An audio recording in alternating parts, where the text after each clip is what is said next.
அதனாலதான் இன்றைக்கு மனவாட்டி சபையானவள் உலகத்துல என்ன செய்கிறா, மூழ்கி போய் கொண்டிருக்கிறபடினாலே உலக லௌகீக உலகத்தில் உள்ள ஆஸ்திகள், அந்தஸ்துகள், சுகபோகங்கள் இது எல்லாவற்றிலும் மூழ்கி போய் கொண்டிருக்கிறா.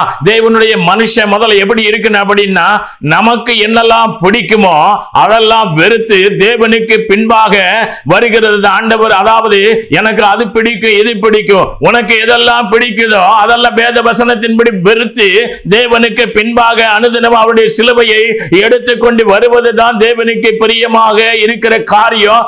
யாரு தேவனோடு வாழ்கிறார்களோ அவர்கள் மேல் தேவ ஆவியானவர் இருப்பார். தேவன் நம்மை அபிஷேகம் பண்ணி இருப்பாங்க. தேவ சத்தத்தை கேட்பாங்க. தேவ தரிசனம் இருக்கும். தேவ திட்டம் இருக்கும். Children of God, that is why the bride, the church today is fully in world. She is always wanting for the worldly wealth, worldly pleasures. But a true man of God or a servant of God, how should he live a life? He should dislike everything that he liked before. If he had liking for something, he had to dislike that for the sake of Jesus Christ. He should deny himself and completely surrender himself, carry his cross and follow Jesus Christ. Then only God will dwell with him. God will speak through him and he can lead his church in the right way. தேவ பிள்ளையே, Children of God, 1 யோவான் 5வது அதிகாரம் 20வது வசனம் இப்படியாய் சொல்லுகிறது, அன்றியும் நாம் சத்தியம் உள்ளவரை அறிந்து கொள்வதற்கு தேவனுடைய குமாரன் வந்து நமக்கு புத்தியை தந்திருக்கிறார் என்றும் அறிவோம். 1 John chapter 5 verse 20 says, and we know that the Son of God has come and has given us understanding so that we may know him who is true and we are in him who is true. அவருடைய குமாரனாகிய இயேசு கிறிஸ்து எனப்பட்ட சத்தியம் உள்ளவருக்குள் இருக்கிறோம். இவரே மெய்யான தேவன், நித்திய ஜீவனுமாய் இருக்கிறார். And we are in his Son Jesus Christ. He is the true God and eternal life. தேவ பிள்ளையே, நாம் சத்தியம் உள்ளவரை அறிந்து கொள்வதற்காக தேவனுடைய குமாரன் வந்து நமக்கு புத்தியை என்ன செய்திருக்கிறாங்க, தந்திருக்கிறாங்க என்று அறிகிறோம். ஆனா புத்தியை தந்த அந்த சத்தியத்தை அறிவதற்கு தேவன் தந்த புத்தியை இன்னைக்கு நம்ம செலவழிக்காம நம்ம என்ன செய்கிறோம், உலகத்தை அறிந்து கொண்டிருக்கிறோம். உலகத்தை தகாத விதமாக அனுபவித்துக் கொண்டிருக்கிறோம். சத்திய மார்க்கம் இன்னைக்கு தூசிக்கப்படுகிற அளவுக்கு இன்றைக்கு தரமில்லாத ஊழியர்கள் நிமித்தமாக, பொய்யான ஊழியர்கள் நிமித்தமாக சபைகள் எல்லாம் பாழாய் போய் கொண்டிருக்கிறது. Children of God, God has given us the knowledge of understanding to know that the Son of God is the true God.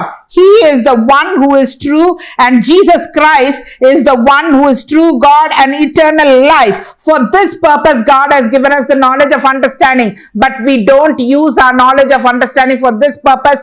Instead, we use our knowledge of understanding to know what is in the world, worldly pleasures and all these things. But God did not call us for this, but God has called us only to know who is true God. தேவ பிள்ளை, நீ எதை சம்பாதித்தாலும் ஞானத்தையும் புத்தியை சம்பாதி. தேவன் நமக்கு அவருடைய சத்தியத்தை அறிந்து கொள்வதற்காக அவருடைய குமாரன் நமக்கு புத்தியை தந்திருக்கிறாரே. அந்த புத்தியின் மூலமாக யோவான் 8:32 படி சத்தியத்தை அறிவீர்கள், சத்தியம் உங்களை விடுதலை ஆக்கும். Whatever you have earned, children of God, you have to earn wisdom and knowledge.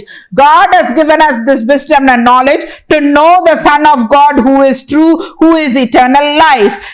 That is why it is mentioned in John chapter 8 verse 32, you should know the truth and know the truth will set you free. சத்தியம் நம்மளை விடுதலை ஆக்கினால் நாம் அவருடைய குமாரனாகிய இயேசு கிறிஸ்து எனப்பட்ட சத்தியம் உள்ளவருக்குள் நாம் இருக்கிறோம் என்கிறதை அதன் நிமித்தமாக நாம் உணர்ந்து கொள்ள முடியும். அவர்தான் மெய்யான தேவன், நித்திய ஜீவனுமாய் இருக்கிறார். If we know the truth, we will know that we are in the true God, that is Jesus Christ.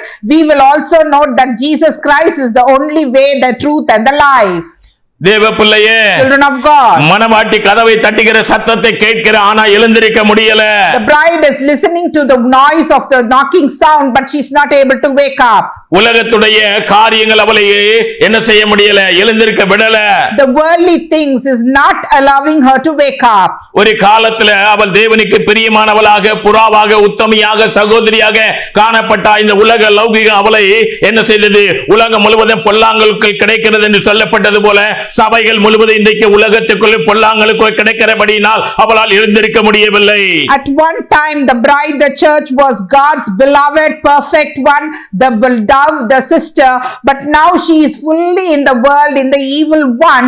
That is why the worldly pleasures, this evil one is not allowing her to wake up. தேவ பிள்ளை இன்றைக்கு அவர் சொல்லுகிறான வஸ்திரத்தெல்லாம் கலட்டி போட்டுட்டேன் அப்படின்னு சொல்லி ஒரு சாக்கு போக்கை சொல்லிட்டு தேவனுக்கு பிரியமில்லாத வாழ்க்கை வாழ்ந்து கொண்டிருக்கிறார். She is telling a lame excuse that I have removed my garments. All these are lame reasons she is giving, but she is living fully in the world. இன்றைக்கு சபையானது முழுக்க பாவத்துக்குள்ளே வாழ்ந்து கொண்டிருக்கிறது. The churches of today are fully living in sin. தேவ பிள்ளையே, Children of God, நம்ம இன்னைக்கு சபையில செய்கிற மாத பிறப்பு ஓய்வு நாள் கூட்டங்களை தேவன் என்ன செய்கிறாங்க? அறிவரிக்கிறாங்க. whatever we are following, the beginning of the month services, all these God dislikes. ஏசாயா தீர்க்கதரிசி 1வது அதிகாரம் 16வது வசனம் இப்படியாய் சொல்லுகிறது, உங்களை கழுவி சுத்திகரிங்கள், உங்கள் கிரிகையின் பொல்லாப்பை என் கண்களுக்கு மறைவாக அகற்றிவிட்டு தீமை செய்தலை விட்டு ஓயுங்கள். Isaiah chapter 1 verse 16 says, wash yourselves, make yourselves clean, remove the evil of your deeds from before my eyes. என்னுடைய ஜனங்களின் சத்தியத்திற்கு செவி கொடுக்கவில்லை. என் சத்தியம் என்றால் பிதாவின் இடத்திலிருந்து நான் பெற்ற அந்த உபதேசத்தை கிறிஸ்து போதித்தபடியினால் அது கிறிஸ்துவுடைய உபதேசம். இன்றைக்கு சபையானது கிறிஸ்துவுடைய உபதேசத்தை கேட்பதற்கு பிரியம் கிடையாது. ஏன்னா அந்த உபதேசமானது கடினமான உபதேசம் என்று இன்னைக்கு ஜனங்கள் நினைக்கிறார்கள். Children of God, now the people of the churches, they are not interested in listening to the truth. What is the truth? The truth is the doctrines of Jesus Christ, which Jesus Christ got from Heavenly Father. But today it is all bitter and difficult for them to follow the doctrines of Jesus Christ. தேவ பிள்ளை ஏசாயா 1வது அதிகாரம் 19வது வசனம் இப்படியாய் சொல்கிறது, மனம் பொருந்தி செவி கொடுத்தால் தேசத்தின் நன்மைகளை புசிப்பீர்கள். Isaiah chapter 1 verse 19 says, if you are willing and obedient, you shall eat the good of the land. தேவ பிள்ளை இப்போது கேட்கிற தேவனுடைய எச்சரிப்பின் சத்தத்தை கேட்டு நாம் மனம் பொருந்துவோமையானால், செவி கொடுப்பமையானால், இல்ல அப்படின்னா மேட்டின்மையா இருப்பமையானால் வரக்கூடிய அழிவுக்கு பட்டய வெட்டிக்கு நாம் தப்ப முடியாது.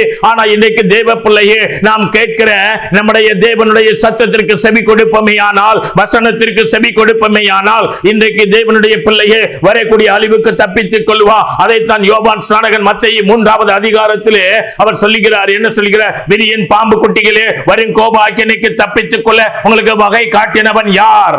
Children of God, if you are obedient and willing to listen, but you are not proud, you can escape from the sword that is coming from God. The sword is the destruction that is coming from God. Listen to the word of God. You give your heart to God so that you can escape the destruction. That is why John the Baptist is saying in Matthew chapter 3, you vipers, who showed you the way to escape from destruction? நீங்க மனம் பொருந்தி செவி கொடுத்தால் இந்த பூமியிலே இருக்கிற நாட்களில் அவருடைய ஆலயத்தின் சம்பூரணங்களினாலே நன்மைகளினாலே நம்மை தேவன் திருப்தியாக்குவாங்க. எந்த மனுஷன் தேவ வசனத்திலே கிறிஸ்து இயேசுவுடைய உபதேசத்திலே நிற்கிறானோ அவன் இந்த பூமியிலே அவன் ஆசீர்வதிக்கப்பட்டவனாக, பாக்கியவானாக, அவன் இந்த பூமியில் மாத்திரமல்ல பரலோக ராஜ்யத்திற்கு அவனுடைய ஆவி ஆத்துமா இந்த சரீரத்தை விட்டு பிரிகிற நாட்களிலே அவன் பரலோக ராஜ்யத்தில் இளைப்பாறுதலிலே உண்மை உத்தமமுள்ள தேவனுடைய பிள்ளையாக அங்கே இளைப்பாறுதலுக்குள்ளே பிரவேசிப்பான். If you are willing to listen and if you are obedient, you shall eat the fruits and the perfection of the holy place of God. That is what God is giving in this world. Not only in the world, you will be blessed in heaven also. Until your soul, spirit and body departs from this world, you will be blessed in this world and you will be blessed in this heaven when you reach heaven. ஏசாயா தீர்க்கதரிசி 1வது அதிகாரம் 20வது வசனம் இப்படியாய் சொல்லுகிறது, மாண்டோம் என்று எதிர்த்து நிற்பீர்களாகில் பட்டயத்துக்கு இரையாவீர்கள், கர்த்தரின் வாய் இதை சொல்லிட்டு. Isaiah chapter 1 verse 20 says, but if you refuse and rebel, you shall be eaten by the sword, for the mouth of the Lord has spoken.